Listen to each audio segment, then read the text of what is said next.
In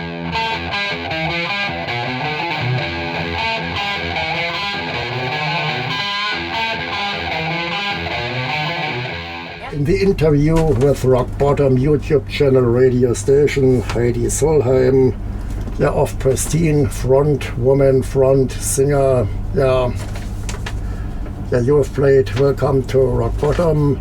You have played 2 concerts on this tour yet. So how did it happen so far, and how was the new material of the Lions because received by the audience? I really think the audience could sense that we were extremely excited to be back on the road again. So we really experienced some very enthusiastic and wonderful crowd so far. It was a lot of dancing and singing and cheering, and so it was a lot of fun and kind of the start on this tour couldn't be better. Because it was in your hometown, I know if it's pronounced rightly, Tromsø. Yeah, perfect. And how were the reactions there? Because friends, family must have received you very intensely. Yeah, it was packed, and it was so much fun, and we really enjoyed the show there as well. And it's it's special to do the first gig in your hometown. So. It felt safe and fun, and a lot of people coming to party with us, and so it was fantastic. And do they know you now, everybody who lives in Tromsø, because you are relatively famous? Are you a famous person or a famous band than your hometown? Yeah, we're pretty familiar to people in the northern parts of Norway, both Pristine and me as well. I have a lot of side projects that I'm working on, so I think we are pretty familiar faces.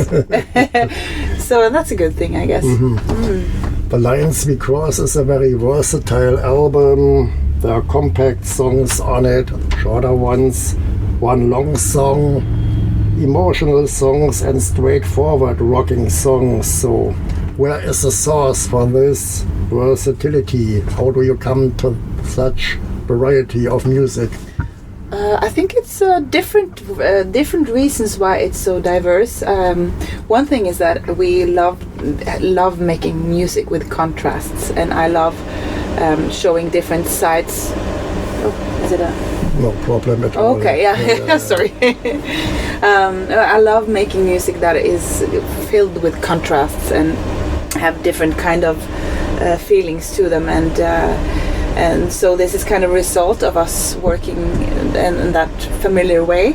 And also we had a new producer, and he has a very good way of looking at each song and concentrating on that song and making that song as good as possible, mm-hmm. and then on to the next. So it's kind of it turned out as an album filled with contrast, and also it's just sometimes when I sit with my guitar, I started writing Stepping Into the Breach, which is kind of a positive way of changing new chapters in life, and it's kind of a more energetic song. And other times again, you are not feeling that good about yourself, and you want to express that in a way, and that's how Loneliest Fortune came to life. So it's just being human, I guess. Different kind of moods and in different days and different kind of energies and stuff like that. And I always felt the need to not be. I easily get bored when I write the same type of songs, and I've always been like that. And I think the guys as well, when they sit down with arrangements, we are kind of working in the same direction, and we want this and we want that and we want this, and so we have like a general view of what we want the album to sound like. Mm-hmm. So it's a pretty fun and creative process. So you have recorded one song and finished it completely, and then the next. So we have a method in Pristine. We have always had this approach of recording albums, and that is to go into studio, and we have rehearsed in advance and made the arrangements ready, and then we meet up and do the main instruments such as vocal, drums, bass, and guitars, and then we record everything in a very short amount of time, and we use more time to add additional instruments and additional sounds and additional vocals and stuff like that on top. So we kind of go through the album several times, but the main instrument is done in a very short of, and on this record we used a lot of time on the drums, so we almost used a whole day just to get the sound that we wanted to have on the drums to sound exactly what we wanted. So because it sounds very vivid. It's a very organic album. So some bands, they sound well, of course, but you can hear it's more a studio project, but in this case it sounds like a live band, really organic band. Yes, and this is very good. Yeah, thank you. That's one of our main goals. To work really on the album. And you can hear that we have, of course, idols from the 70s, but we love that kind of approach. What happens in studio is what you get on tape, and so on. But you weren't born in the 70s. But how do you come to idols that come from the 70s? Which are your role models or idols? Well, we, the guitar player and I grew up in a very small city in the northern parts, in the woods, in northern parts of Norway, and so we were kind of detached from the rest of the world.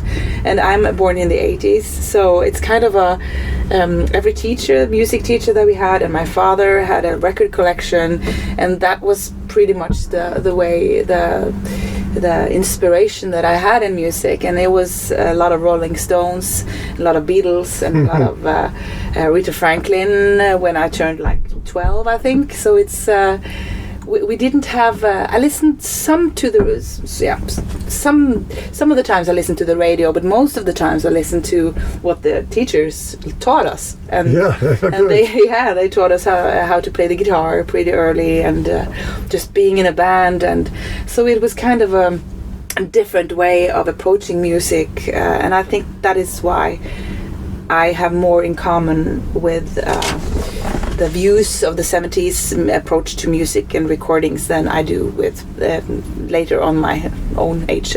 And that's a very good attitude. You think so? So how do you find the subjects for your lyrics? What stands lyrically behind the new album? It's both. But it's every album is kind of a new chapter. You kind of describe what you are in right now, and what reflections you made, and what situations you are in. So in this album, it's kind of so it can change easily, so from album to album. And this time it was, of course, the COVID situation, and I went through a breakup, and also the perspective of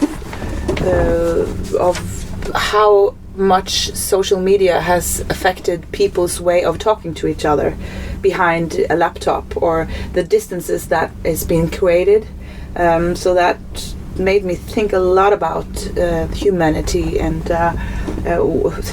the thing is that we are, to be so close, we have created so much distances between people, and it's so much easier to think about us and them. But we have more in common than we have differences. So it's kind of a frustration when I sat down to write some of the lyrics, as you can hear on Instant Conclusions Decade, and The Lines We Cross as well, the title track. So it's kind of both a personal and a view of the world.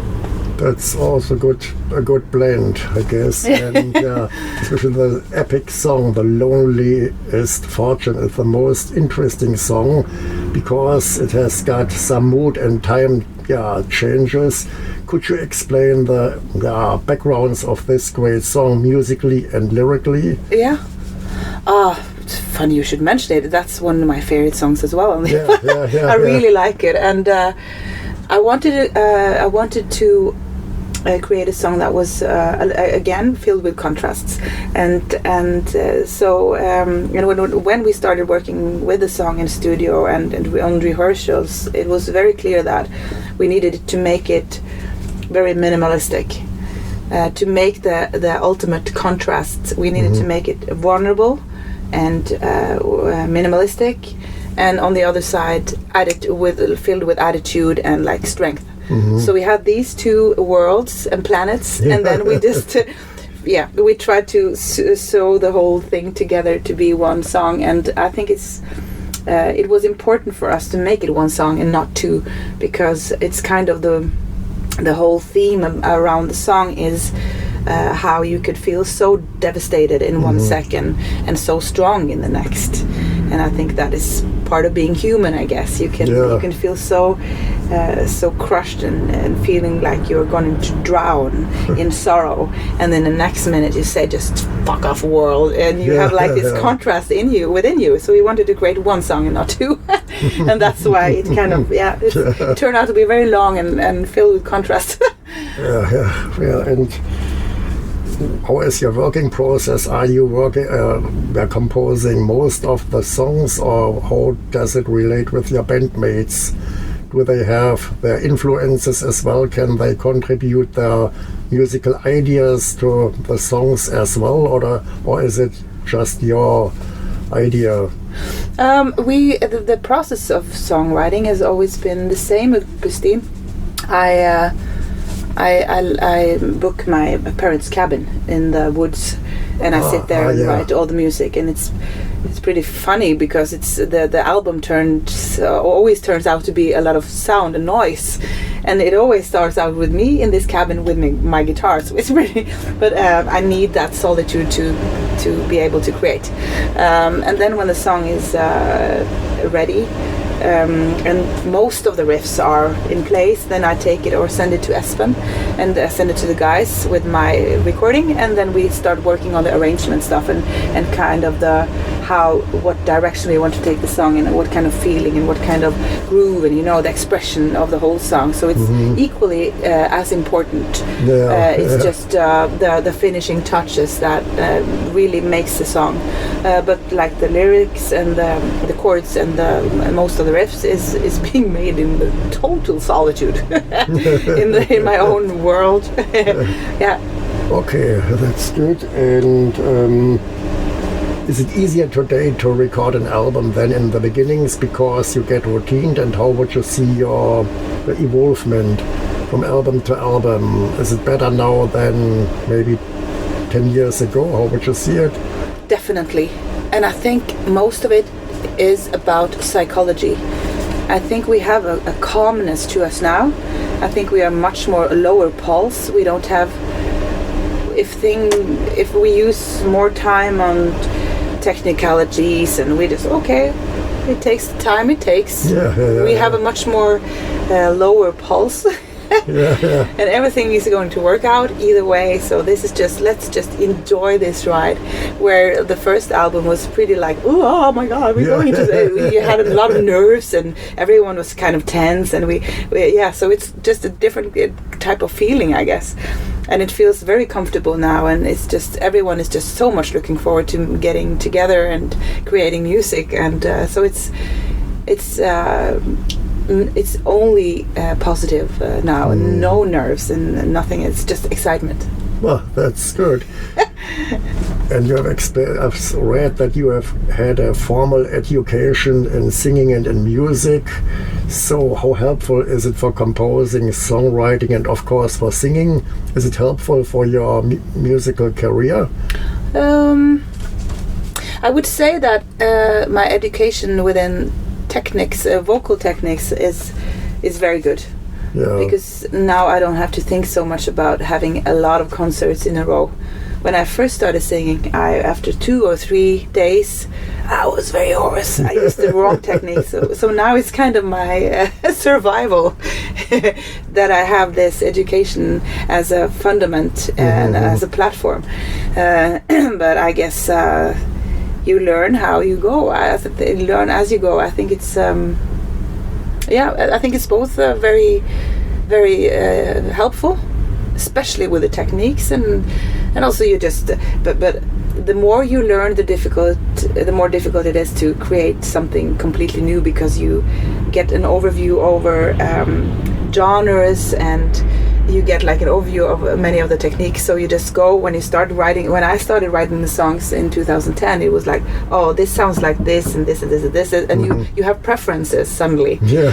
So but what I do now is that every time I get this voice saying, oh, well, this sounds like da da da da da, I just, okay, there are you, yep, this is the voice that I'm hating. So I just trying to shove it away and just working on what comes out of my head and mind and my guitar. Okay. So it can both be a very good thing and also an obstacle. Yeah. And you have mentioned it before, and I've read it, that you have other musical activities as well. So which are they now? Could you explain it? What are your other musical activities? I have several that I love to do. I think one of the reasons why I can manage to only be a musician as a full-time job, and I have been the last 15 years, is because I have several platforms to evolve. And one of the most energetic and most inspiring thing that I'm doing is writing music for kids.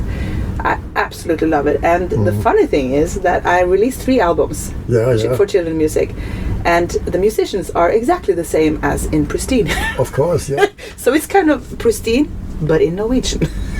That's a good idea, because they grow older, and maybe in 15 years they are Pristine fans. So this is a marketing strategy. That's marketing. I did not know. That's a very long perspective. That's very good. Yeah. Yeah, but I started writing children music because I was a stepmom some years ago, and I was listening to a lot of songs that I did not like in productions that I felt was underestimating kids. So, and I said, well, let's make something that I, as an adult, would love. So I wrote music for the older people, but with context and themes and topics for kids.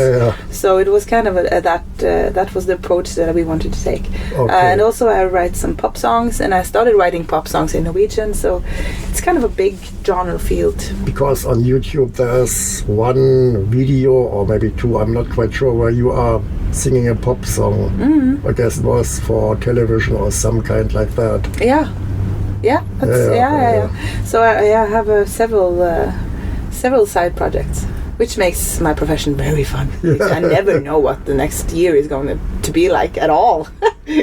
That sounds good. And will you play other tours or festivals this year? So, or how would you see it? With Pristine, we have some festivals this summer, and I also have with my children music. So it's going to be a busy summer, definitely. Yeah. And for example, America, touring in the United States, is it too far or too expensive, or are there any plans for that? Well, right now our team is based in Europe and in Germany mainly, so I don't know, perhaps if there is someone suddenly who comes along and wants to bring us to the US, we are really up for it. Okay. Yeah, but we need, I think, the first foremost thing that we need is a platform. We need a team around us too. So we need a good booking agent. We need so it's just it's more complex than just flying over and start to do gigs. Of course, yeah. But it would be really fun. Okay, this comes next. This comes next. Well, we can have the other way. We can be big in Japan. Isn't that a thing? Okay, or Australia. Why not? Oh, maybe never been. First Europe and then the other continents.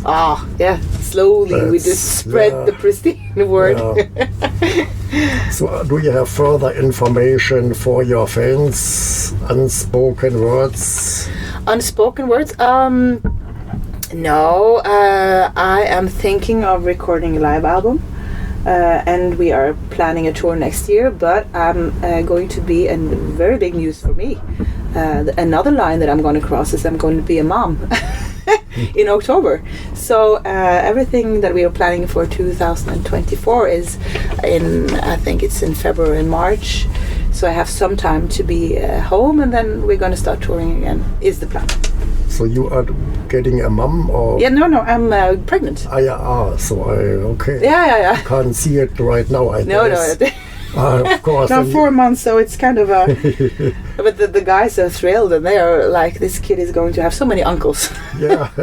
So it's going to be wonderful. It's good, yeah, very good. And so we're creating a rock baby on tour. It's very good. Yeah, then you've got enough activities. Yeah, Heidi, thank you for this nice interview and keep on rocking. Yes, I will definitely. Thank you so much. Yeah, thank you.